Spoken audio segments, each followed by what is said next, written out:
Another popular figure is the parrot. I'm asked these quite a lot. So what I normally do these in red, and I will inflate a balloon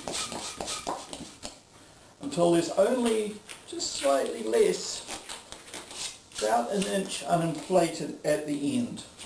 For the parrot, what we do is we make a small 1/2 to 3/4 inch bubble on the end.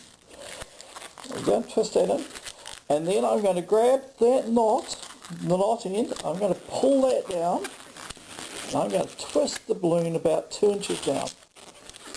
I'm going to hold on to that knot and twist the balloon so that that balloon, the knot is in there. So I should now be able to let go, and that will give you the beak of the bird. You then grab the rest of the balloon and you bring it up, and so what you're going to do is you're going to squeeze the air into the very end. You're going to then take about an 1/8 section here, twist that, and then we're going to twist that and the beak head together. So now we have a loop, the head and this section here.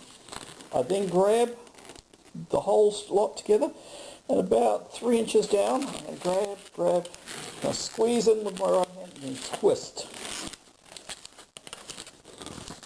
That should make the parrot body. I then adjust that loop up. If I've done this right, we now have a parrot in a swing. It's got a beak, it's got a body, it's got a tail, and it's got its very own swing.